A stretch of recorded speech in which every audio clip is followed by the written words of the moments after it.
Wednesday, August 12th. I'm Rim. I'm Scott. And this is Geeknights. Tonight we ramble a little bit about the anime and comics we're watching and reading right now.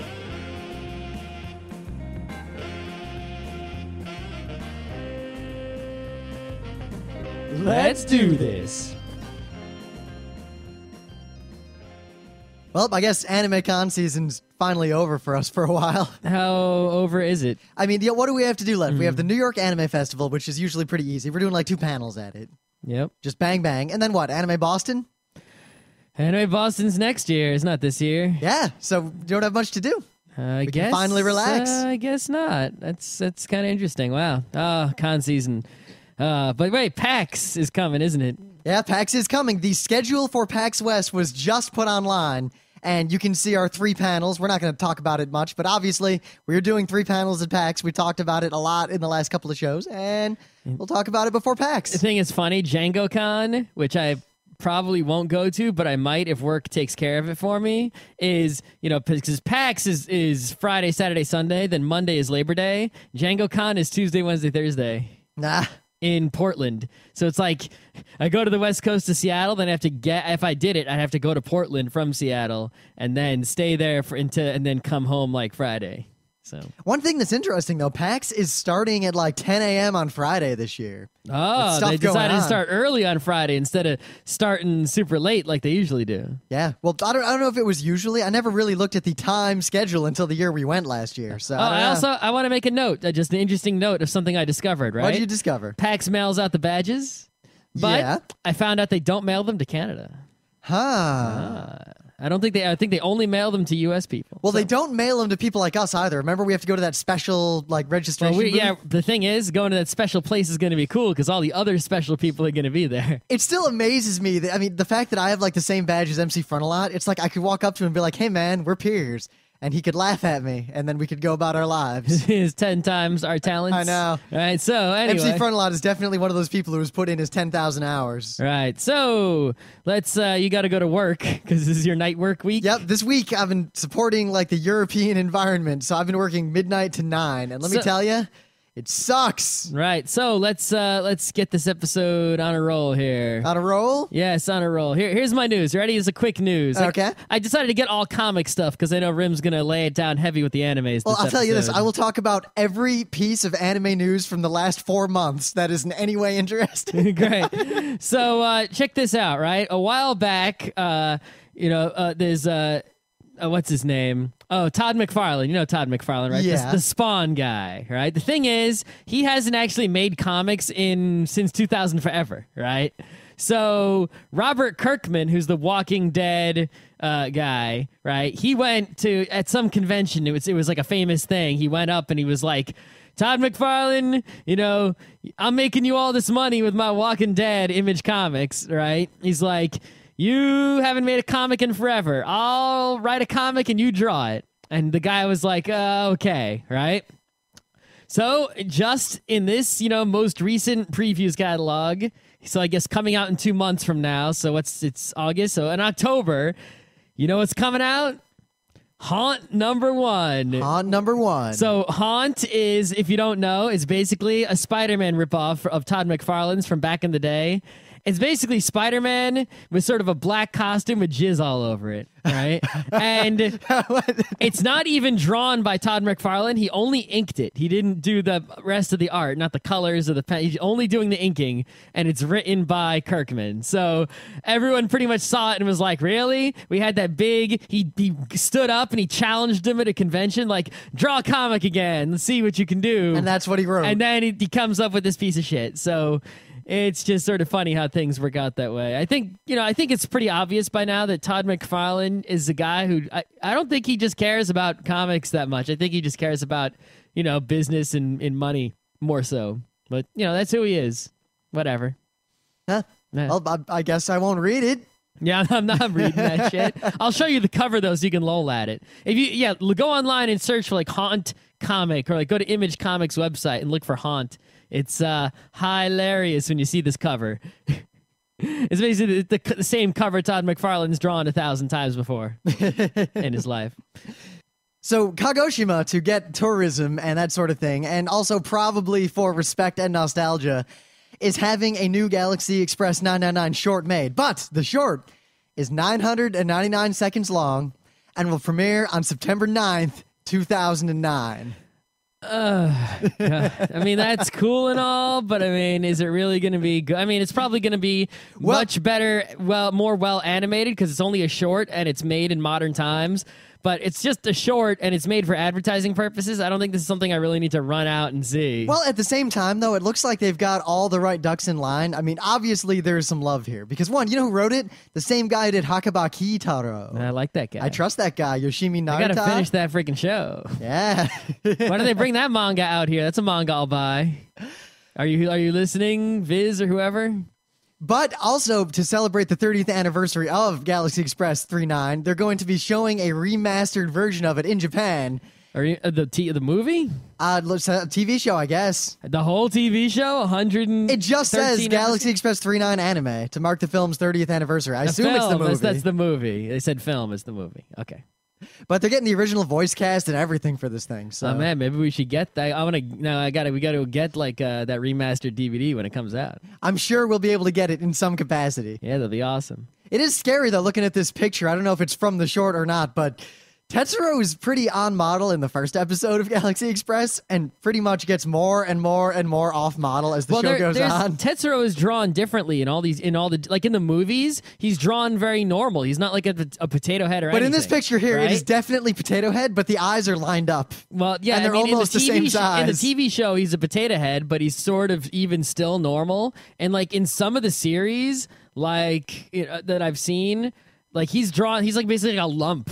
Like they don't draw him properly at all, and he's totally he acts like totally. It's like there's all these multiple different characters, and they all call them all Tetsuro, but only some of them are good and some of them are not. See, while his character is consistent in the actual anime, he definitely gets more and more off model throughout the show, and then kind of comes back on model at the end. Yeah. It's just weird to see him having two reasonably similarly sized eyes that are almost lined up with each other. Well, wait till you see him in the movie. I've seen him in the movie. He's completely different. That's not Tetsuro. It's some other guy. Anyway.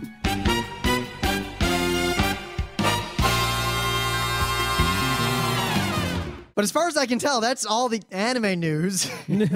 So let's just get right. Not a lot exciting going on. I mean, I didn't really want to talk about the fact that 4Kids is losing money hand over fist, but it's not news. Anime's not really on TV, so what are they going to do?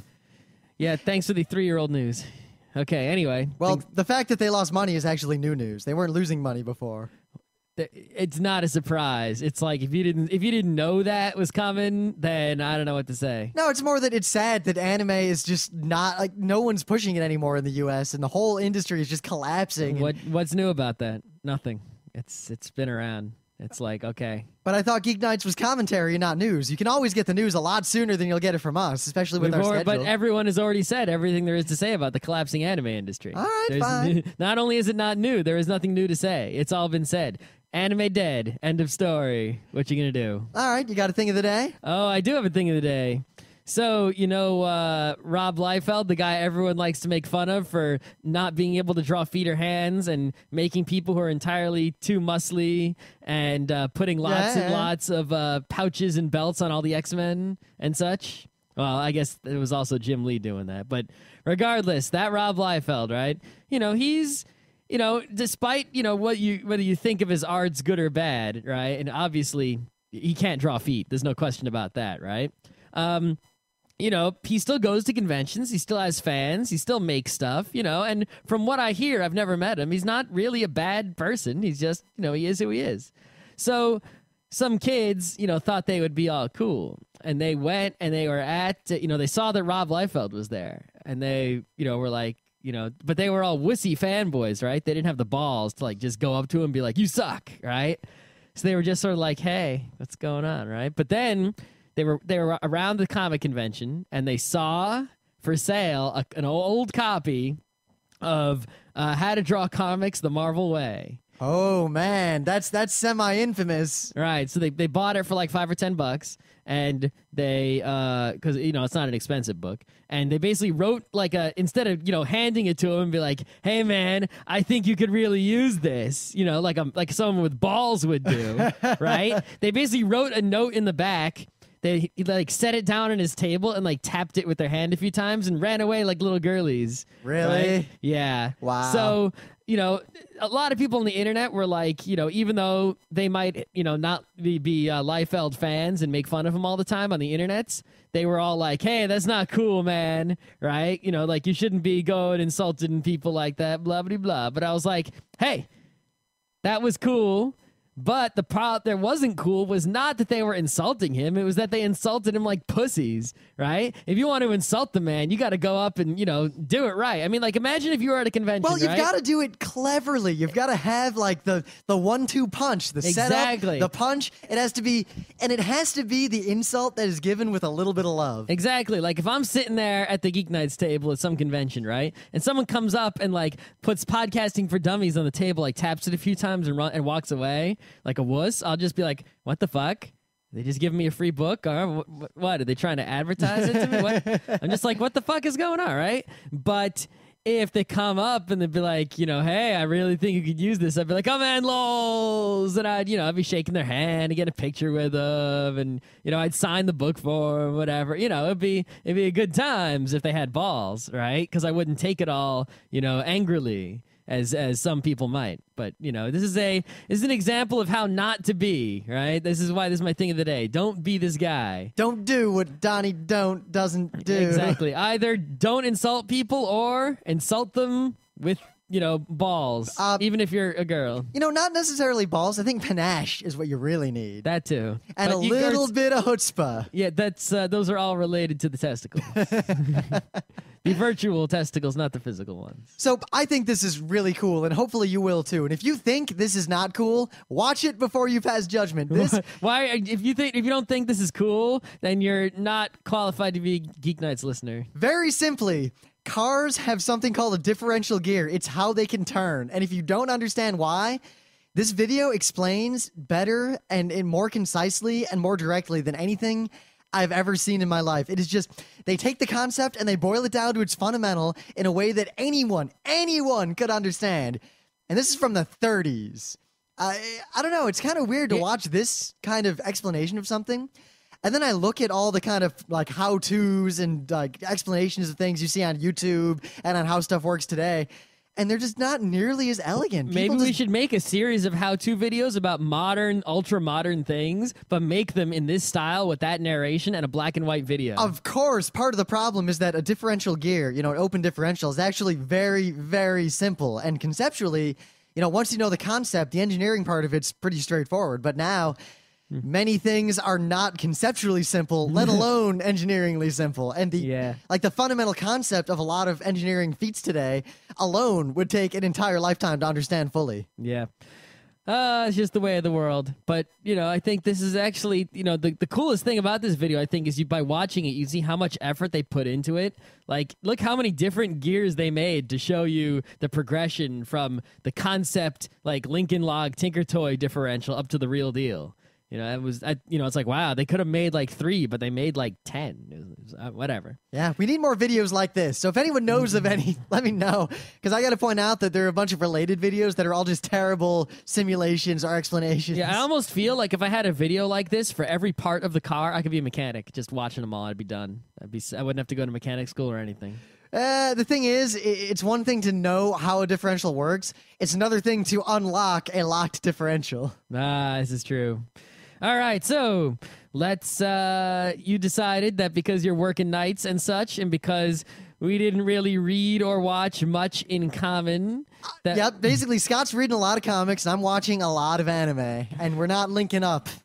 Not linking up very much at all, so maybe we are going to do a show that consists entirely of GeekBytes. One thing I got to say, though, that while I'm watching and doing a lot of stuff right now, what I want to be watching is basically Ghost in the Shell standalone complex, but I've already seen that. I have already seen that, yes. But I keep like every time I watch anime, I just think I want some sort of sci-fi procedural. Well, every time there's drama. a new anime season, right? I look at all the shows that are listed, and I'm like, man, I don't really want to watch any of them, right? Or at least I don't have a strong feeling for any of them. And the only show that I'm really looking for is like standalone complex third gig. That's what I'm looking for. It's like, where is that? That's what I want to see. More shit like that. Well, the thing is, I mean, Michio and Hachin, and I guess Gurren Lagann, him already going back. What? How can you not be excited? Both of those shows are fantastic.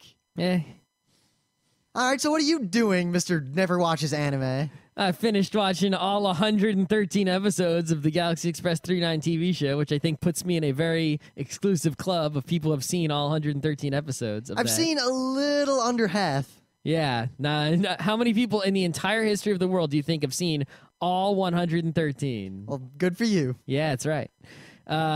So yeah, it's on Crunchyroll. It's free. You should probably watch that. But no, I have also, let's see, if I watched any other animes at all. No, you haven't. You don't do anything. Nope, I didn't watch any animes. Not any animes that I can remember. But I'm about to watch Bokurano, which is a show that I've put off.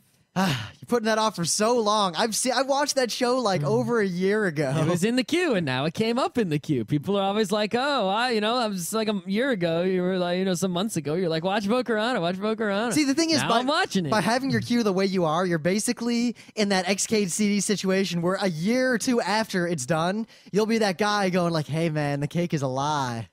No, I'm not, because I don't do stupid shit like that. Well, no, that conceptually, Scott, not literally. Good God. As in, you're the one who reads The Prince of Nothing, the fourth book, like 2 years after everyone else already read it, talked about it, and is done with it. So, what's the difference? So then you don't get to talk to anyone about it. What do I need to talk to? I mean, I enjoy it just the same. What's the problem? I don't know. Most of I'd say a good half the enjoyment I get from media is discussing the media with other people who have also experienced it.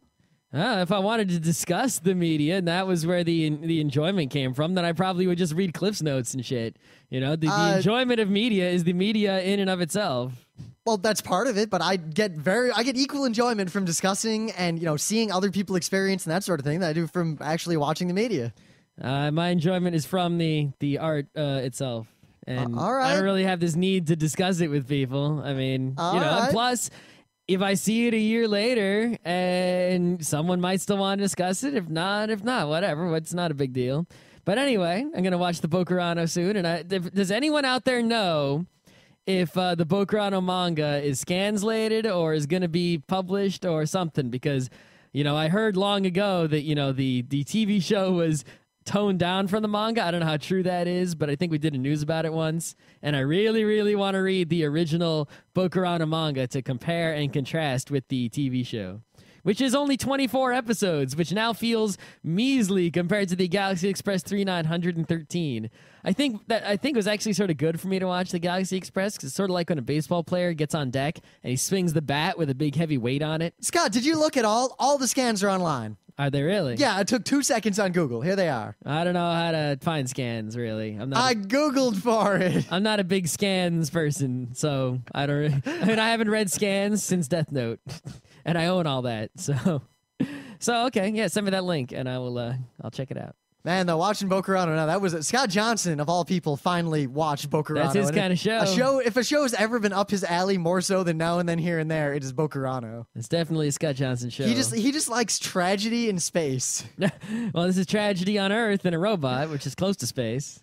Wait, Bokurano is a show that pulls the switch up a little bit. It goes to space. Yeah, I don't want to say what it's really about, but it's a show out of space. It's a show that has a lot of change-ups, and it addresses issues in a manner that usually shows don't address them. I did watch a handful of episodes of it. I watched like 4 or 5, if I remember correctly. It's a show that gets a lot of points for the fact that all the characters react in believable and intelligent manners. There's a space robot, I go straight to the military. Yeah, sort of thing. I mean, the show did progress really quickly from the few episodes I watched, so it would have to pull some change-ups in order to have somewhere to go for 24 episodes. Otherwise, but it always has somewhere to go. They'd run out of ground real quick. They couldn't really run out of ground because all they have to do is kill one child per episode, and then when they're out of children, the show's over. The thing is, it's 24 episodes, but there aren't 24 children, so it has to be at a slower rate than that. Well, maybe they get some more children. Maybe that's possible. The room of Gauf is empty. No, room of Gauf. No, if you get that joke, you're 100 million times awesome and you win a prize. The prize is this golf clap. I don't know if you heard that or not. I'm pretty sure the noise suppression will get rid of that. Oh, okay. But you there was a golf clap there, whether you heard it or not. All right. So, well, you've been watching a bunch of A&Ims, right? Oh That's my all the God. A&Ims I watched. Oh my God. So I recently, I think I mentioned this before, finally watched Giant Robo, and that show is like, Well, that was a while ago. it wasn't that long ago. That show is like so great. I cannot express to you how great Giant Robo is. But you really can't enjoy it unless you're an anime fan who has seen a lot of anime. It's like I think I said it, the uncanny valley of highbrow, lowbrow, where it seems lowbrow unless you've gotten past this point. And once you get past that point, you realize that it's actually highbrow. Secret highbrow. But it's almost faux highbrow. Faux highbrow. That's what I would say. Faux highbrow is what I would call Giant Robo. So a guy's like lifting up one eyebrow, but then you get a closer look, and it was a false brow. It's just there's so much homage. It's got homage to all these like great robot shows and other anime and all that, but it's got this kind of symphonic, classy character that it very much reeks of Read or Die. Of you take an absurd concept, but you animate it really well with good music and good characters, and you make it take itself 100% dead serious. There is never a moment where the show doubts itself in any way. I think that is something that a lot of animes have in common when like there's like visual like just lunacy going on, right? But it's taken completely seriously. I mean, that's really, if you look at something like, Gundam, it's like almost the same exact thing, right? They have these like ludicrous robots that they really are completely nuts. But everyone just takes them at face value, and thus they are at face value. And it's all about, the attitude of the believable human characters in a show towards the nutty, unrealistic things that happen in the show. Of course, even the characters... you can tell, like this, Galaxy Express in 113 episodes, some episodes are better than others. And the ones that are better are usually not necessarily the ones where, there aren't crazy things. Because, there are crazy episodes with, like, freaking dinosaurs and shit, right? But it's the episodes where they don't treat the crazy things as being crazy. Like, there's an episode with, like, weird aliens, but the weird aliens that were totally goofy were, treated as totally normal aliens. There's an episode of, like, the butterfly people, but they treated the butterfly people as people. So it worked out well. But then there were some other episodes where just normal people, nothing even crazy.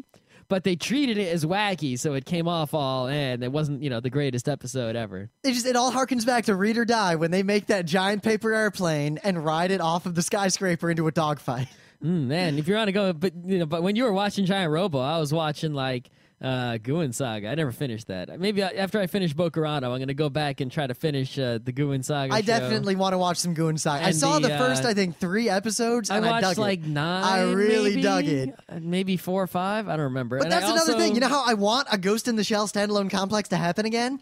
I want a serious fantasy anime to happen again. Well, Guen Saga is a serious fantasy. Exactly, anime. so I got to watch it. So But there was also problem I is, started once also watching the Shin Messenger, which is directed by the Giant Robo guy. yeah, well, And- you know what? They having seen the first episode of that, they're very, very similar in the way they treat themselves. Well, if you watch the first episode's just like, and the second episode's like, and the third episode's like, okay. It's like, they did something, that whole concept of, start with something crazy and then eventually get to the point of, so how did it all come to this? I love that. yeah, it's pretty good. That's sort of like in media res, but not really, because there's no way you could have possibly known what was going on. And Yeah. All right, so let me talk about some comics here. So I got the first trade paperback of All-Star Batman and Robin. And the reason it's called All-Star Batman and Robin is because the creators are all-stars. It's written by Frank Miller and drawn by Jim Lee. It's the All-Star Batman and Robin, right? And it doesn't really have much to do with any other Batman or Robin. Well, it's same story of, the origin of Robin, right? But it's not like, has anything to do with, like, it's not like you have to read the actual Batman comic to know what's going on. It's not tied in with anything else. In fact, someone suggested that this is in, like, the Dark Knight universe, but so it's like the prequel, like way back. But anyway, I'm not worrying about DC continuity. right, exactly. This is the sort of it's sort of infamous on the internet. You've probably seen like pictures of Batman painting the whole like apartment yellow for when the Green Lantern shows up. Yeah, that's this comic, right?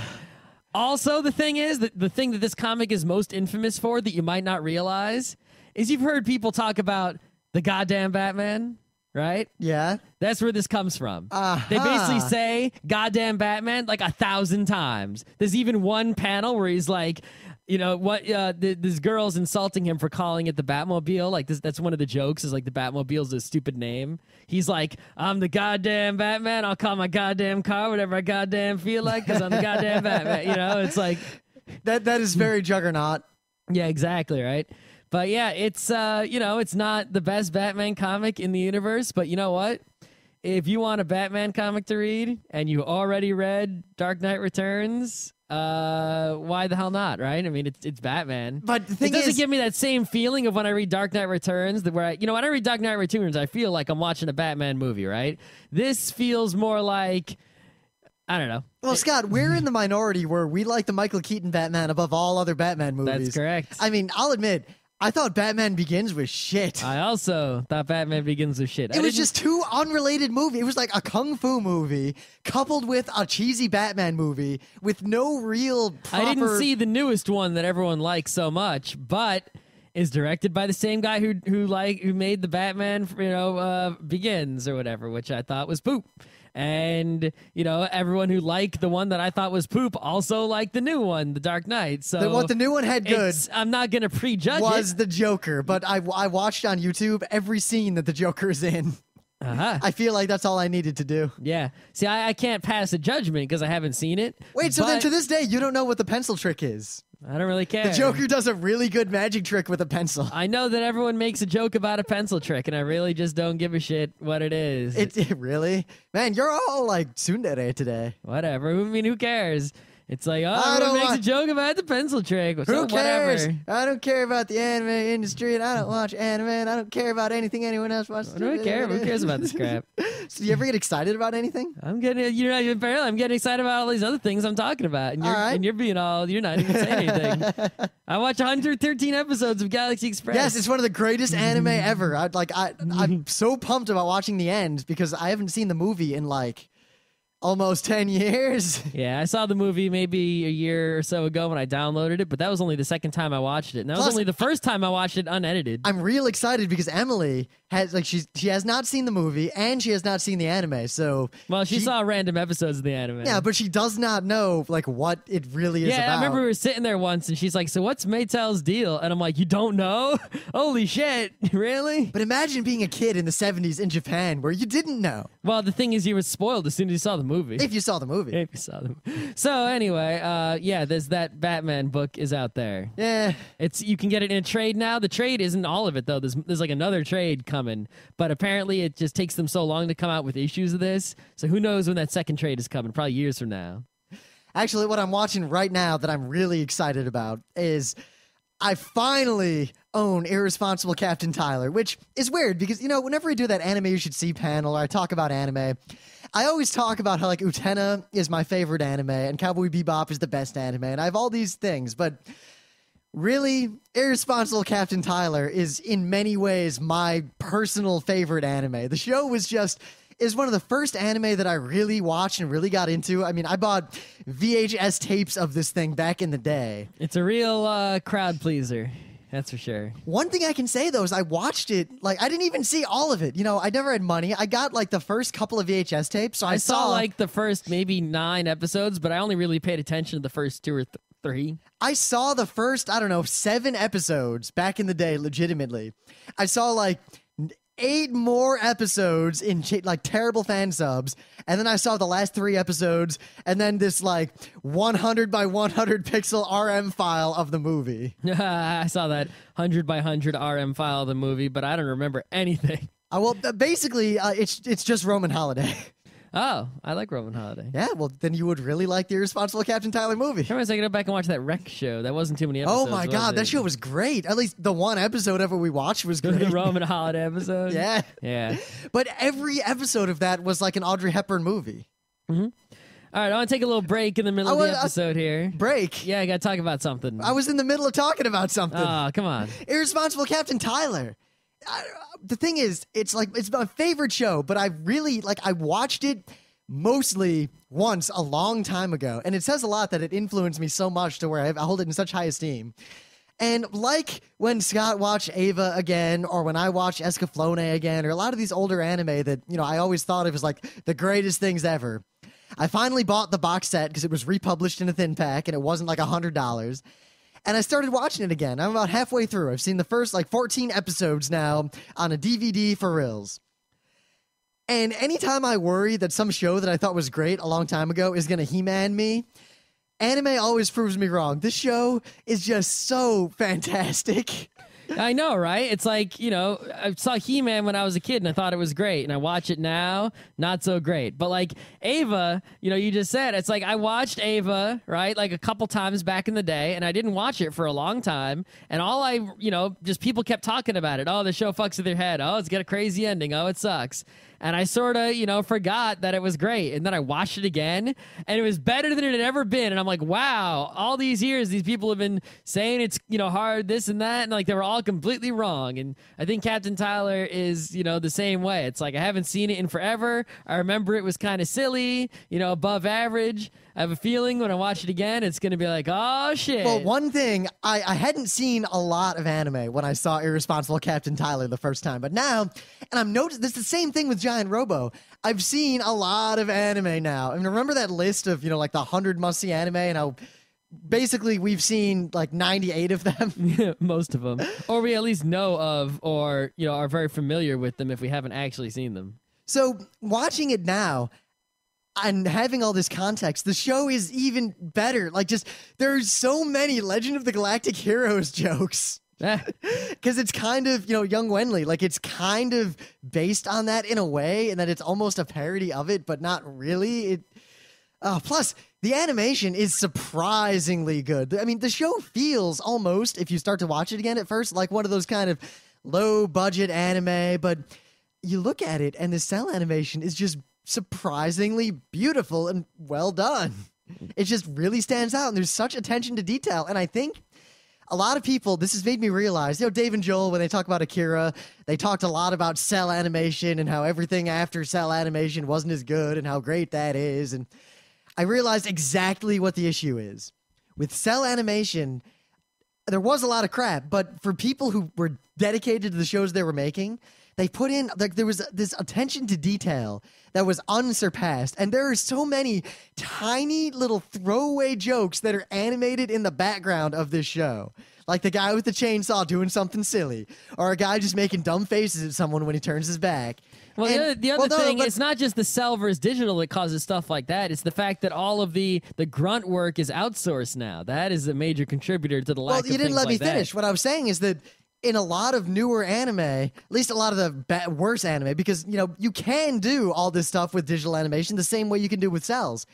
But a lot of anime kind of cop out and they do the scene to make it work rather than putting that extra little bit to do something funny in the background that most people won't even notice. Yeah. And I think it's really just a matter of the culture of making the shows and the money in the industry and everything, because it's the same as CDs. People are nostalgic for records because a lot of records had much greater dynamic contrast and that sort of thing, and they felt like there was more attention put into the mastering. And while it's true that there probably was more attention put into the mastering, a CD has so much more potential to be good than a record and so much more room to make an awesome work. But most people who put stuff on CDs nowadays are lazy and just normalize the hell out of their music and clip it and just get it on there as loud as possible. They could make music that was just as dynamically awesome as a record on a CD. They just don't. So as a result, there's this conflation between kind of good stuff and vinyl. Mm-hmm. I think it's the same thing with cell animation. Well, I think what it is it's not, it's not just we see from our end being consumers of the entertainment, right? We're looking at the change in the delivery medium, right? You're talking about CDs and records, right? But really what it is a change in the tools of production, right? I mean, someone sitting there drawing things by hand, to doodle in a little funny thing in the back, you think about, the physicality of that, doodling something in the corner, right?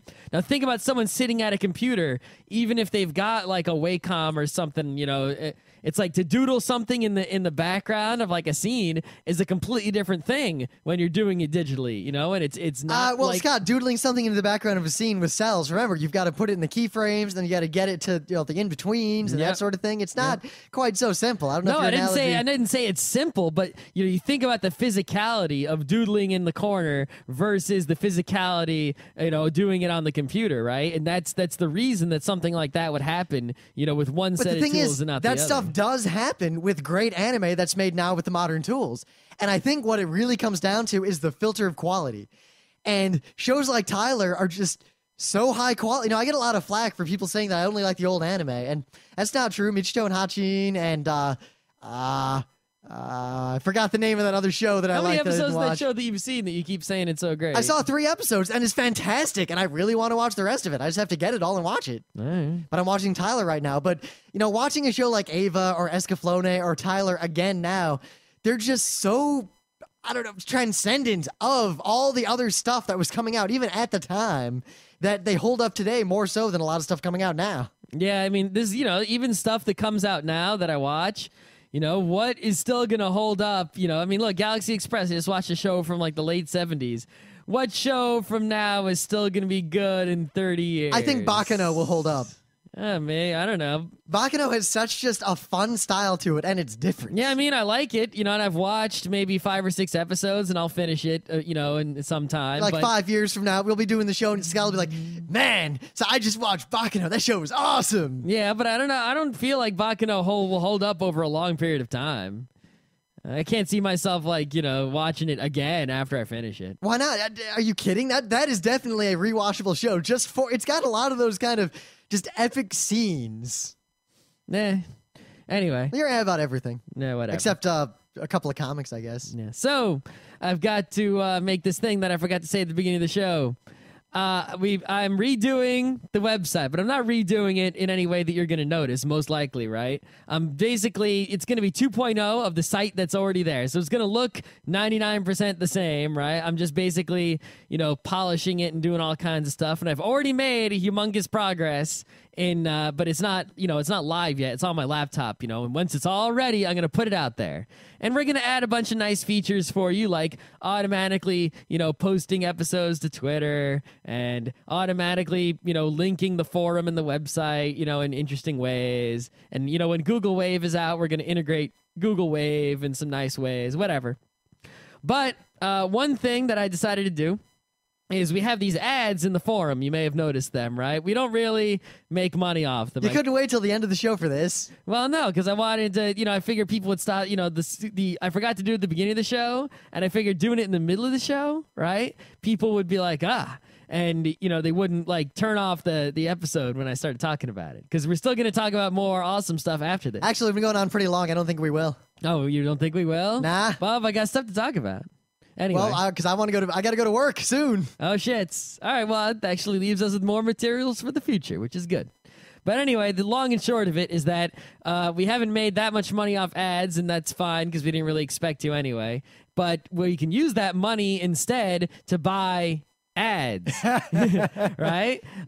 We said we would never have advertising in Geeknights, the show. That is true. That'll never happen. That'll never happen. Nor will there be advertising on frontrecruit.com, but there may be advertising in other things that we may make, But anyway, we never said you wouldn't buy ads that say, hey, listen to Geeknights, right? And I want to, mostly, I'm not really, it would be a nice bonus if they worked and got us a bunch of listeners, but mostly I'm just want to see, I want to experience buying ads, something that I have not done. I want to see how the whole thing works and, learn about it and all that stuff. So the thing is, to buy ads, we need ads, right?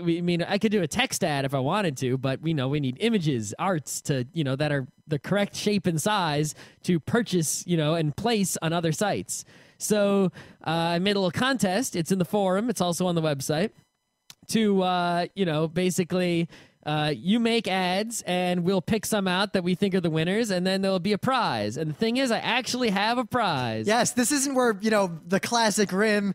Yeah, we'll give some sort of prize for that. Hey, Scott, do we have a prize? Not really. Yeah, we'll think of something. There is a prize. There is a prize. It is physical. It is there. It is a real prize. Now, this is a little story, right?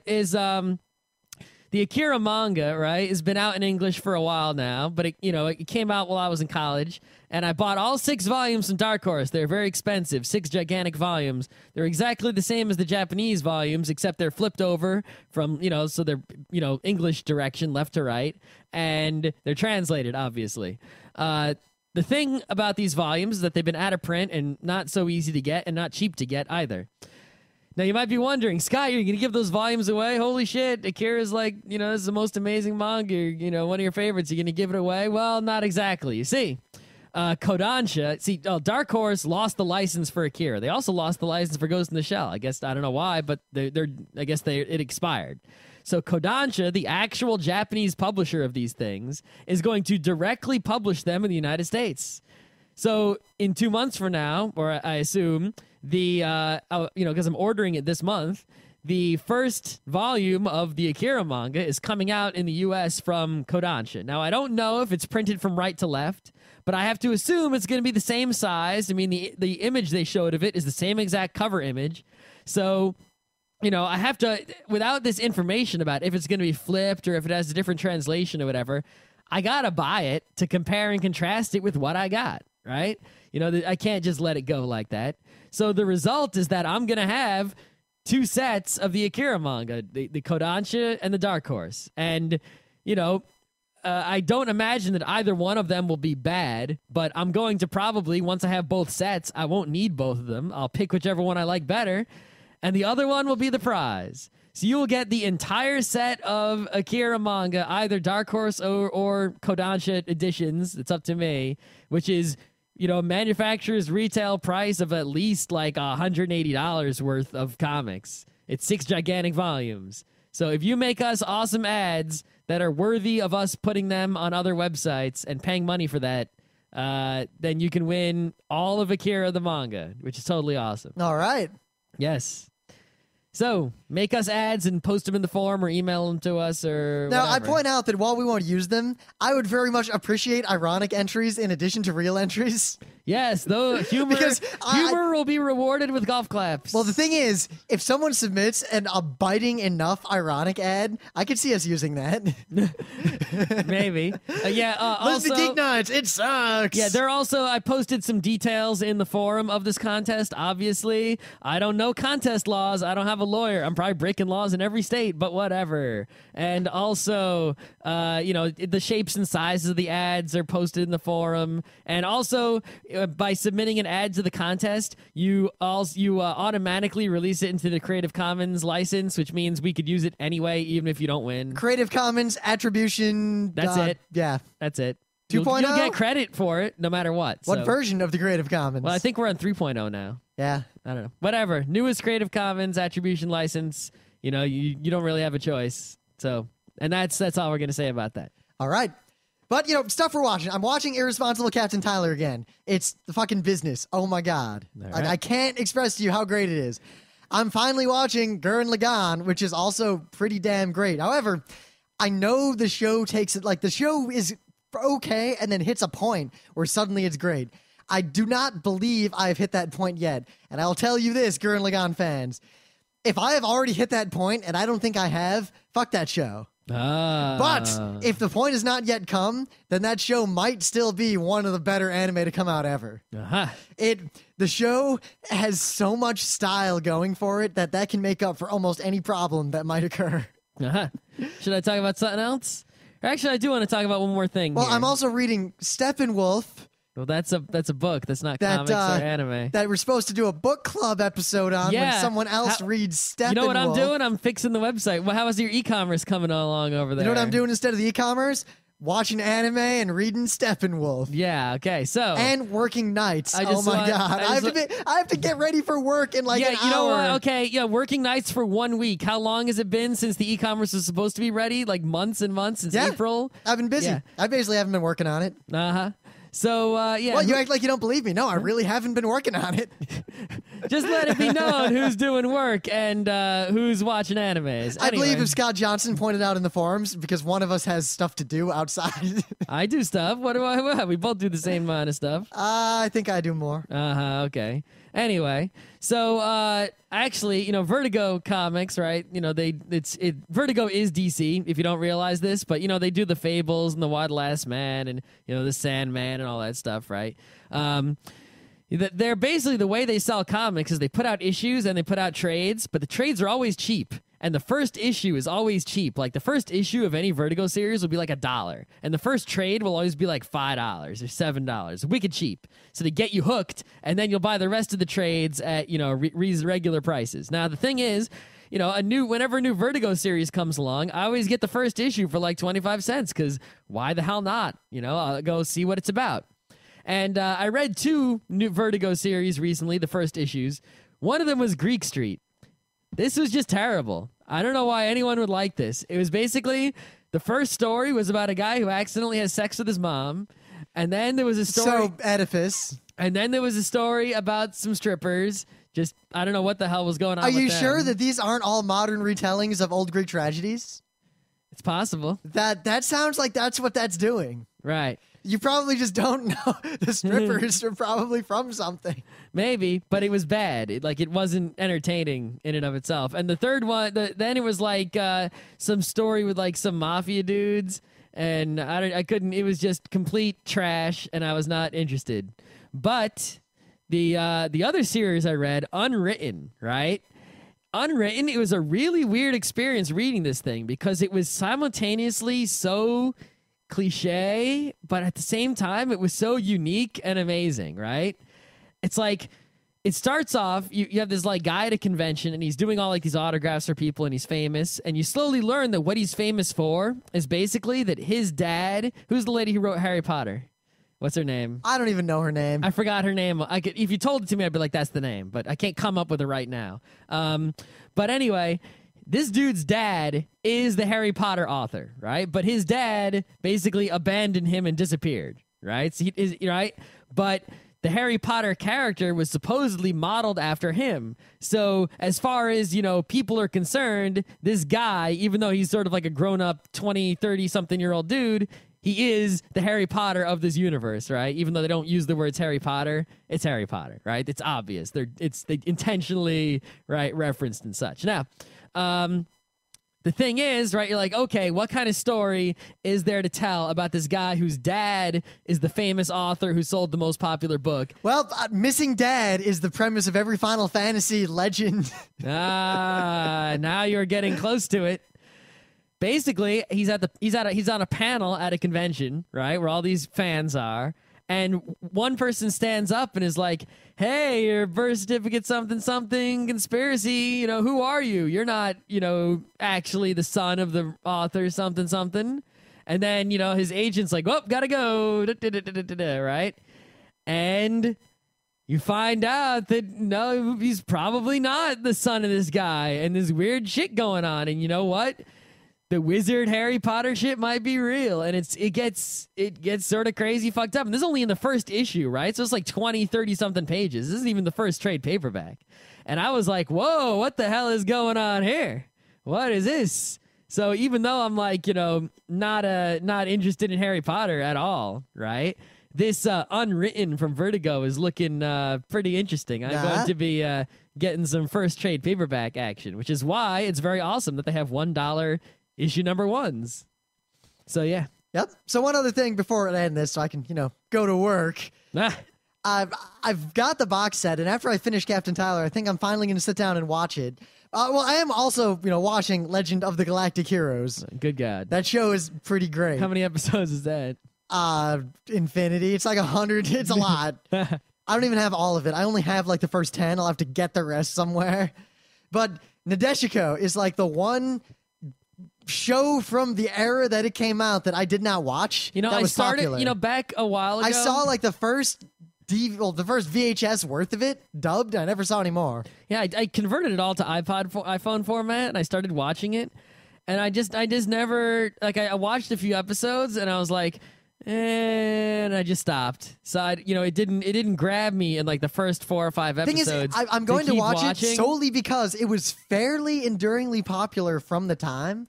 So there's got to be something to it. Yeah. I mean, even Fushigi Yugi was very popular when it came out, and while it faded, I can see why. It was worth watching the first season of that, so I got to see what the deal is. I also will eventually see what the deal is. The thing is, if it is what I think it is, Gurren Lagann just did it better.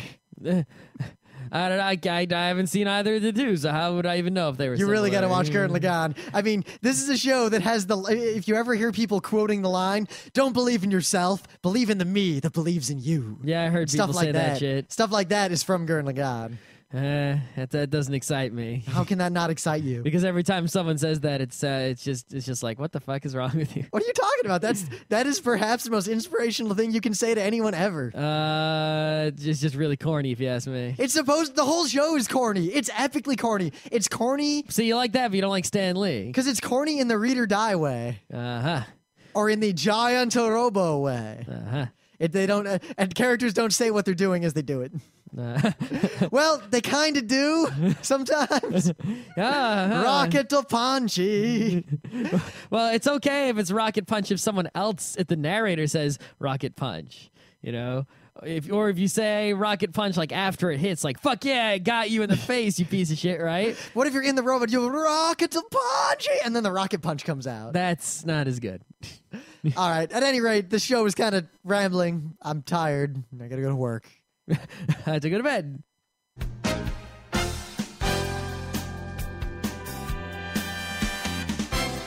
This has been Geeknights with Rim and Scott. Special thanks to DJ Pretzel for the opening music. Be sure to visit our website at www.frontrowcrew.com, where you'll find show notes, links, our awesome forum, a link to our Frapper map, and links to all the RSS feeds. We say feeds plural because Geeknights airs 4 nights a week, covering 4 different brands of geekery. Mondays are science and technology. Tuesdays, we have video games, board games, and RPGs. Wednesdays are anime, manga, comic nights. And Thursdays are the catch-alls for various rants and tomfoolery.